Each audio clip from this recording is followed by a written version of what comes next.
Kayle Reroll was decent on the last patch, but with the recent changes, it's incredibly strong with the right opener. And in this video, I'll teach you how to master this comp by going over the build, what items to make, and which augments, legends, and portals to take, how to play before, during, and after level 5, and then I'll go over some in-depth positioning examples. The build is completely static, as we always want Kayle, Poppy, and Maokai on our board, and then we add in a Demacia unit, which will be Galio most of the time, and then adding Kled for Slayer. This is the board we will be slow rolling with to get 3-star Kayle, Poppy, and Maokai. Once you hit all of that, level up to 6 and add in any Yordle to get 4-star Poppy, then add in more Slayers at every level after that, and replace Galio with Jarvan once you hit him. There is very little we can do to change our board, but the few things we can do will be covered later in the video. Kayle is our main carry, so we prioritize making items for her first. She has one core item, and that is Rage Blade.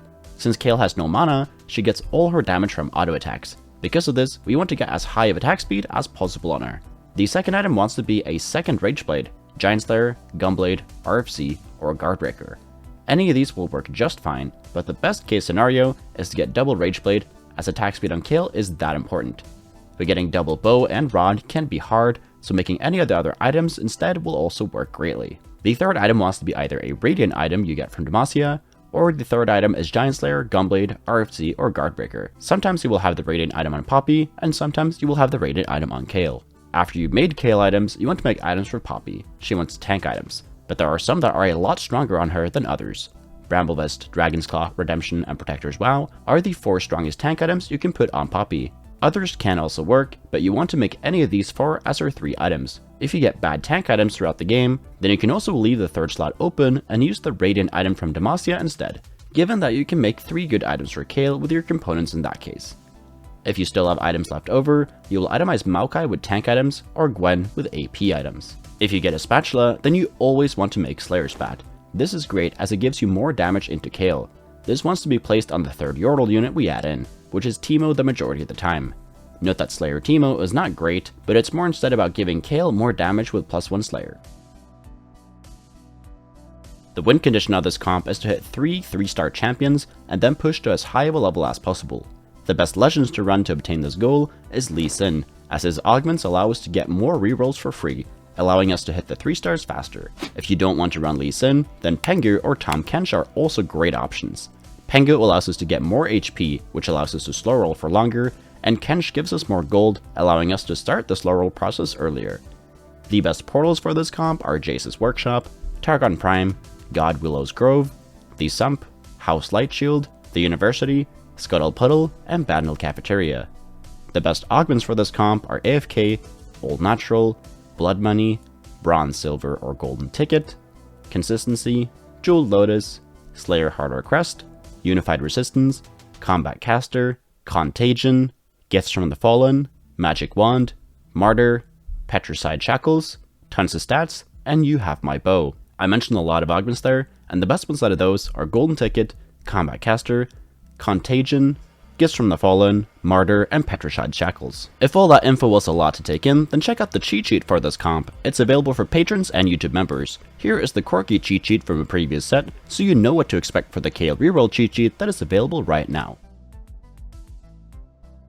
In the early game, you generally want to have multiple copies of Kayle, Maokai, and Poppy before you commit to the comp. If you are not able to hit many of them, either play something else or open fort. Open forting means you are only holding Kayle, Maokai, and Poppy, which means you are selling all the other units to get interest gold faster. Since we are slow rolling at level 5 with this comp, it's also important to note that we will never ever level in the early game, as we want to stay as low a level as possible for as long as possible. This means we will often be aiming for a 5 loss streak in the early game, and once we have found our comp, we need to make items. But since we're often loss streaking, we will not be in a rush to make any items, but you can slam any tank items for Poppy or a Rage Blade for Kayle to save HP. If you want to learn more about how to play the early game, then check out my guide where I go in depth on that subject. And after the Krugs round on stage 3-1, you will still be level 4. Here you will be rolling down to about 35 gold. This is to make sure we 2-star our entire board, so we don't lose as much HP in the mid game. You can also roll lower than 35 gold if you're missing 1 or 2 champions for a 3-star, but be careful not to dig too deep as we need to 3-star both Kayle, Maokai, and Poppy for this comp to work. On stage 3-2, you will be level 5. The goal from here is to get back up to 50 gold so we can start slow rolling with this board. Our 3-star priority is Kayle, Maokai, and Poppy. Don't go for any other 3-stars. The reason why we need to 3-star all of them is because of the Yordle trait. If we 3-star 3 champions, we will be able to turn Poppy into a 4-star champion, which is incredibly powerful.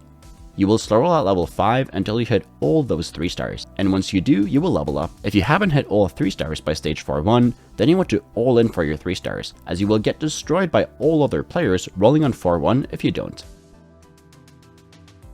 Once you hit all your 3-stars, you will instantly level up to 6 and add in Teemo for 3 Yordles, but you can play Tristana over Teemo until you find him. From here we need to take a look at Kayle's spell to understand our game plan. At level 6, her spell becomes more powerful, as it will shred magic resist and deal more damage every 3 auto attacks. At level 9, this is increased to every auto attack, meaning that after you level to 6, the goal is to econ back up to 50 gold and then slowly push towards level 9. Sometimes you will not make it and you will end up at level 7 or 8, but if you are able to get to level 9, this comp becomes a powerhouse. At levels 7, 8, and 9, you'll just add in more Slayers and replace Galio with Jarvan. The final board will look like this. If you get +1 Slayers, you will still play the same board, and if you get +1 Bastion, you can drop a Slayer to play 4 Bastion. Besides that, there is little else we can do with this comp. Maybe 5 Demacia is worth it if you get +1 Demacia, but I personally haven't tested it out, but I can imagine that it's strong if you get the Radiant item onto both Poppy and Kayle. Now moving on to general positioning with this comp, which looks like this. Here we have Aatrox on the far left or right to die first and to start proccing his passive. Jarvan wants to be on either their left or right side to stun the enemy corner carries. Poppy wants to be closer to the middle of the front line to not get targeted right away. Even though she is a tank, her spell is still incredibly valuable and we want her to cast multiple times. Teemo wants to be farthest away bait for units like Akshan to keep Kayle safe. Now moving on to some in-depth examples. Against the first guy, the big threat is Akshan. We have Teemo in the corner to bait his spell and keep Kayle safe. We also want to have Kayle on the opposite side of the enemy Jarvan. Against the second guy, the big threat is Karma and Lux. We have Kayle on the opposite side of the enemy Jarvan, Gwen and Zed are helping take out the Taric, and our Jarvan is positioned to ult both Ahri and Karma. Against the third guy, the big threat is Karma. We have Poppy, Gwen, and Kled wrap around the Shen to be able to attack the Taric, and Jarvan is positioned to ult and hit most of the enemy team. Thank you so much for watching. If you learned something, please leave a like and subscribe to the channel. If you want cheat sheets for any of my comp guides, they're available for you to members and patrons, and the links to join those are down in the description. And if you want to get better at TFT, join the Discord. We got over 9,000 other players there who are hungry to climb. And if you want to get coached by me, the information is over on the Discord server as well. So take care and see you in the next video.